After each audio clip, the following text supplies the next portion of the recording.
There are moments when you realize that family, the place meant to be your shelter, is the storm that sweeps you away. I am Allison Parker, 34 years old, standing in the middle of my daughter Mackenzie's starlit birthday party when my sister Sophia snatched the iPhone from her hands and slammed it to the ground. The shattering glass slash sounded like it tore my heart open. But what chilled me to the bone was the moment she called the police, accusing my child, a 16-year-old girl, of something that never happened, while my parents stood there nodding in agreement. 5 years ago, when my husband left with someone new, leaving me and Mackenzie behind, I learned to rebuild our lives from the wreckage. As a dental cleaning assistant, I counted every penny to give her a stable home, even if my heart stayed fractured. Mackenzie, with her bright smile and 3.8 GPA, volunteered at the animal shelter, worked part-time at the library to save for college. She was my light. But to Sophia, my sister, 3 years older, nothing Mackenzie did was ever enough. Sophia always had to outshine me. I got an A, she got an A+. I joined the volleyball team, she became captain. As we grew up, that competition sharpened into a blade. She judged the way I raised my daughter, even though she's never been a mother. "You're too soft," she said at family dinners, her eyes like knives. "Mackenzie needs discipline, not a friend." My parents, William and Beverly, made everything worse. They called Sophia every day, did her taxes for free, while I was taught to be financially independent. They remembered my birthday with a blender, but gave Sophia a new car. I swallowed my bitterness, kept in touch for Mackenzie's sake. They were her only grandparents, and sometimes they helped pay tuition, a sliver of light in long shadows. I tried to set boundaries, smiled through Sophia's criticisms about Mackenzie's social media, about her plain t-shirts or her weight when she got a second helping. "You need to control her better," Sophia would say, scrolling through Mackenzie's Instagram in front of our parents, turning harmless photos into accusations. I replied calmly, defended my daughter, but inside, I knew the storm was coming. Mackenzie's 16th birthday was a dream I'd cherished. I saved for months to rent a community hall, ordered a chocolate raspberry cake with her face printed in edible ink, even hired a photographer to capture the night. Mackenzie chose a galaxy theme, deep blues and purples, silver stars sparkling on the ceiling. The iPhone she carried, bought with half her wages and half from her 15th birthday gift, was her pride. She kept it like a treasure, wrapped in a sturdy case. The night before the party, she helped me pack decorations, her eyes glowing. "Mom, tomorrow's going to be amazing, right?" she asked, her voice full of hope. I hugged her, whispering, "It'll shine like you, Mackenzie." I believed that. I thought our family would set everything aside to celebrate her. I was wrong. There are moments when joy turns to mist, leaving you standing in the middle of shards that can't be mended. Mackenzie's 6th birthday party sparkled like the night sky, fairy lights twinkling, silver stars swaying gently on the ceiling of the community center. She, in her navy blue dress, soft curls, and radiant smile beside her friends, looked as if the world belonged to her today. I watched her, heart warm, thinking this was a moment we'd always remember. But then Sophia walked in, and the light began to dim. Sophia arrived late, her blazer sharp like she was heading to a board meeting, not a teenage party. She placed a lavishly wrapped gift box on the table, so large it overshadowed the smaller ones. A designer handbag, she declared. "So Mackenzie can learn taste." I bit my lip, knowing my daughter only wanted meaningful gifts or savings for college. "Thanks for coming," I said, keeping my tone soft, but Sophia only glanced around, voice cool. Quite basic for a birthday party. Mackenzie approached, smiling brightly despite knowing her aunt's nature, and said, "Aunt Sophia, thank you for coming." Sophia replied, her eyes scanning Mackenzie's dress. "Pretty, but you should have worn a jacket. And makeup, you look older than 16. Mackenzie's smile faltered, but she stood tall, replying, "Just a bit of mascara. Mom helped me." Sophia muttered, loud enough for me to hear, "Of course she did." My parents, William and Beverly, arrived 45 minutes late, embracing Sophia warmly before giving Mackenzie a stiff pat on the shoulder. "You've grown so fast," Beverly said, voice scripted, then turned to Sophia to ask about the gift she'd picked. The party went on, the chocolate raspberry cake shimmering with edible glitter, Mackenzie's friends laughing, taking photos, dancing to the DJ. But Sophia stood in the corner, eyes tracking my daughter like a hawk. She sighed when Mackenzie laughed loudly, shook her head when she danced near James, her friend since 3rd grade. "This music is inappropriate," she whispered to our parents, just loud enough for me to hear. And she's standing too close to that boy. Allison gives her too much freedom. When Mackenzie got a call from Harper, her best friend who couldn't attend due to appendix surgery, she asked to step into the small garden outside for a video call, wanting to show off the party decorations. I nodded, smiling. "Don't forget to say hi to Harper from me." Through the window, I saw her laughing, spinning her phone to show the twinkling stars.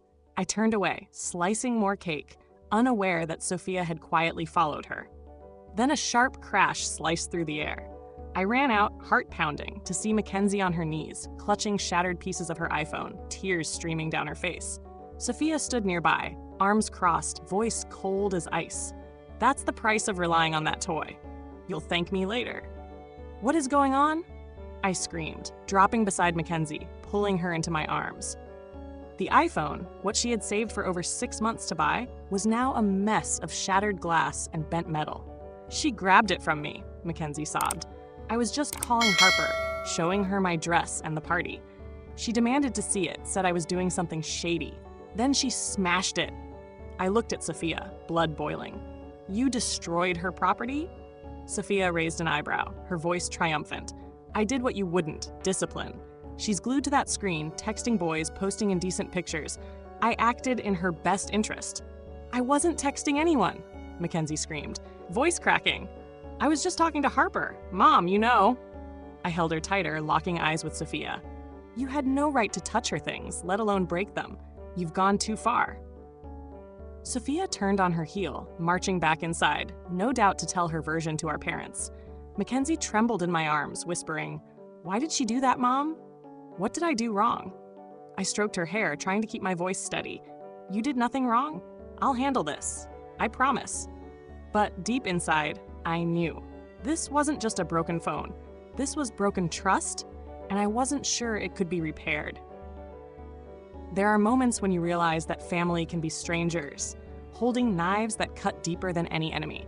When Sophia walked into the community center, I was still outside holding Mackenzie, wiping her tears, trying to soothe her. "We'll get through this, my love." But when I led her back inside, the air had changed, as if the stars on the ceiling had gone dark. The music had stopped. Guests huddled together, whispering, their glances sweeping over us like cold wind. Sophia stood in the middle of the room, her voice echoing, telling my parents, William and Beverly, that Mackenzie had sent inappropriate pictures to boys. A smooth, sharp lie spun to cover her act of destruction. I held Mackenzie's hand, led her through the crowd, trying to keep the party going. But Sophia didn't stop. She repeated the story, voice sharp, pointing at my daughter. I saw it on her phone. Allison isn't raising her right. Beverly nodded, eyes cold. We've been worried about Mackenzie for a while. She needs discipline. William, avoiding my gaze, added, "If you were stricter with her, this wouldn't have happened." I stood frozen, my heart clenched. "She's lying," I said, loud enough for everyone to hear. Mackenzie was just video calling Harper, her best friend. I check her phone often.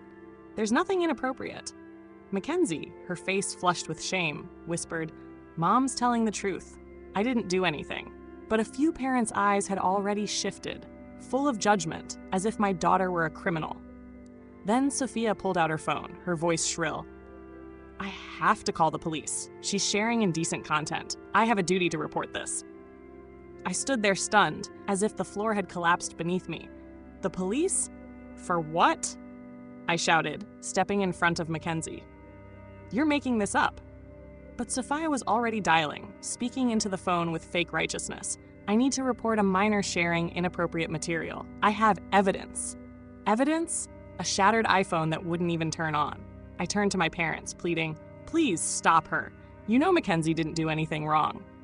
But William placed a hand on Sophia's shoulder, his voice firm. "If Sophia says it's true, then she's doing what's necessary." Beverly nodded, looking at Mackenzie as if she were a stranger. "Actions have consequences, Mackenzie."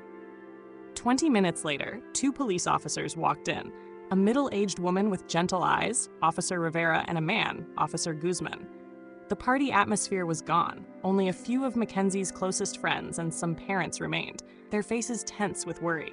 I held Mackenzie close, not letting her face them alone. "My aunt is lying," Mackenzie said, tears falling. "She broke my phone because I wouldn't let her see it. I was just talking to Harper." I confirmed. "I check her phone often. There's nothing inappropriate on it." Across the room, I saw Sophia telling her version, gesturing wildly, while my parents nodded, as if they'd witnessed it all themselves. Officer Rivera looked at the shattered iPhone, her voice soft. "We can't verify the contents of a broken device. This seems to be a family dispute." But then, as if to land the final blow, Sophia and my parents walked over to the table with Officer Guzman. They signed the report, confirming what Sophia had seen. I stood there, holding Mackenzie, watching my own parents, who once cradled her as a baby, put their names on a lie that could destroy her future. "Why, Mom?" Mackenzie whispered, her voice broken. I couldn't answer, only held her tighter, feeling the whole world collapse around us. When the officers left, leaving behind a case number and a promise to follow up if needed, the party was over. It was just me and Mackenzie, amidst fallen ribbons and uneaten cake, like ruins of a shattered dream. When Mackenzie's birthday party fell apart, she and I picked up ribbons and leftover cake, the air heavy as lead. She sat down among torn gift wrap, her voice as soft as a passing breeze. "Mom, why do they hate me?" The question stabbed my heart. Sharp as shattered glass, I knelt beside her, holding her hand tight. "They don't hate you, Mackenzie.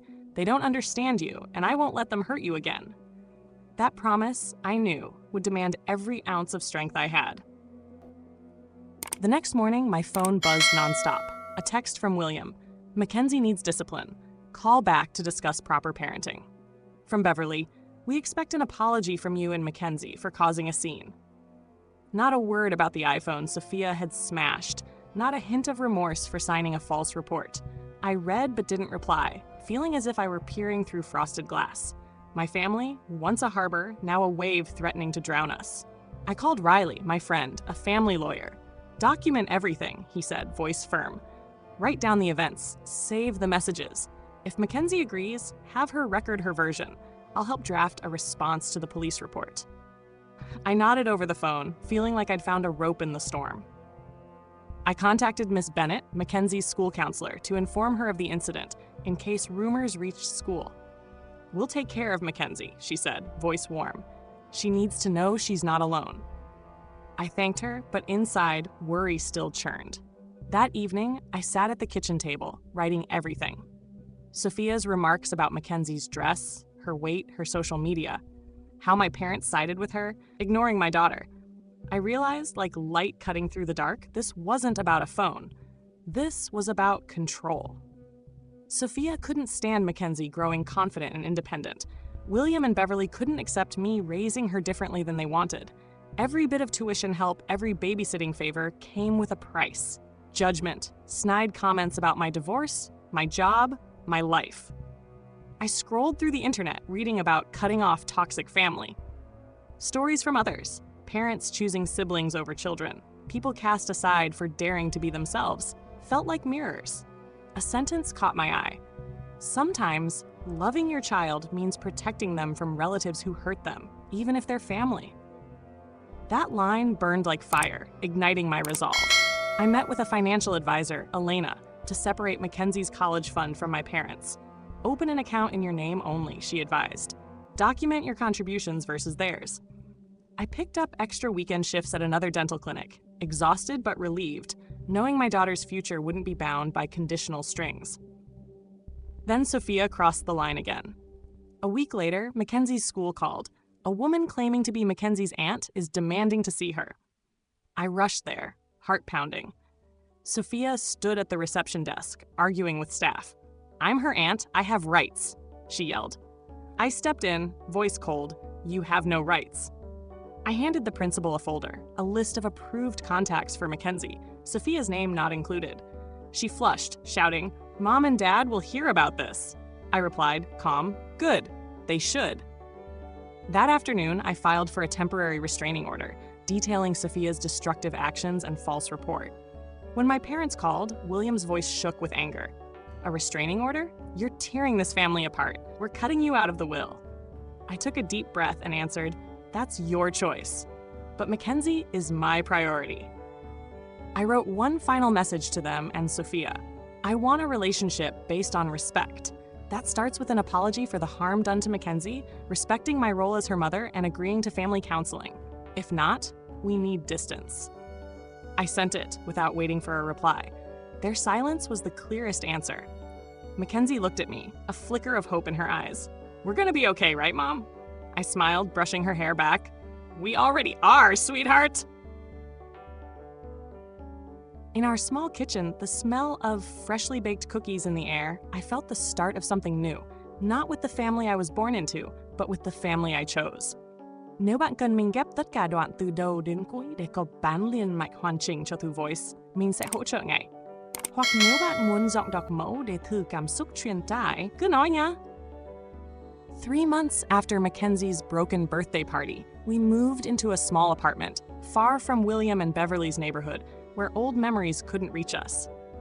The new kitchen filled with the smell of baked goods, Mackenzie's laughter and her friends echoing, as if we were repainting the sky after a storm. She, with a resilience I had never seen before, used her part-time job money to buy a new iPhone. I want to do it myself, Mom, she said, eyes bright with determination. I nodded, heart swelling with pride, even as I still wanted to shield her from all pain. The restraining order against Sophia was granted, like an invisible wall protecting us. I picked up extra shifts, my legs aching after long days, but every dollar earned was a brick toward Mackenzie's independent future. Then one rainy afternoon, Officer Rivera came to the dental clinic, her eyes still gentle like on that fateful party night. We're investigating Sophia, she said, voice calm. Her false report isn't the first. She's accused neighbors, co-workers, none of it was ever substantiated. I sank into a chair, feeling both relief and sorrow. And my parents? I asked, voice hoarse. They signed the report, so they may be called as witnesses. That evening, William called, his voice missing its usual authority. The police said Sophia might be charged. They want to talk to us? Is this true? I answered, my voice cold. Yes, lying to the police is a crime, Dad. Accusing Mackenzie signing a false report. That's not protection, that's harm. He was silent, then muttered, we just wanted to help. I hung up, unwilling to hear more excuses. Rachel, my cousin, once shunned by the family for daring to live differently, showed up like a fresh wind. Over coffee, she told me about others who had been pushed aside for challenging Sophia or William and Beverly. Melissa, Aunt Judy's daughter, was accused of stealing by Sophia 8 years ago, Rachel said. They don't attend family gatherings anymore. I was stunned, recognizing a pattern. Anyone who outshone Sophia was silenced. Rachel connected me with other relatives in a group chat where similar stories echoed, like notes in a forgotten song. We weren't alone. Sophia received a sentence, community service, and a fine, no jail. William and Beverly were only warned, but didn't call back, didn't apologize, instead spreading that I provoked police out of spite. We threw Mackenzie's 16th birthday again, not grand, just an afternoon in the park with close friends, my coworkers, and Rachel. No silver stars, no expensive cake, just laughter and real love. This is the birthday I wanted, Mackenzie said, tossing a volleyball with her friends. I smiled, tears silently falling. 6 months later, Beverly sent an email. We'd like to meet without Sophia. I showed Mackenzie made it clear, this is my choice. You don't have to go if you're not ready. She nodded. You go, Mom. I trust you. At the cafe, William admitted, maybe we were a bit much. Not an apology, just a scratch on the surface of the truth. I looked at them squarely. You signed a false report. Let Mackenzie be humiliated in front of everyone. That's not a bit much. That's betrayal. Beverly flinched, but William went back to justifying. We just wanted to protect the family. I shook my head. Family doesn't do that to each other. We agreed on limited contact, short messages, updates about Mackenzie if she permits, and the possibility of reconnecting if they join family therapy. Sophia remained absent, rumored to have moved for a new job. A distance I quietly thanked. Mackenzie, now nearly 17, blossomed like flowers after rain. She started a support group at school for friends dealing with family conflict and dreamed of studying psychology. "You taught me the most important thing," she said one evening as we baked together. "Love should never cost you your dignity." Those words lit a fire inside me, warming the coldest nights of doubt. I once thought boundaries were burning bridges, but now I understand. They are bridges built for the right people. Rachel, Mackenzie's friends, my coworkers, those who see us as we truly are. If you've ever had to build walls against relatives to protect your heart or your child, you know the price of clarity. It's not selfish, it's love. What strength did you find to keep walking? Share it, even just a piece, because sometimes speaking it out loud is how you repaint your own sky.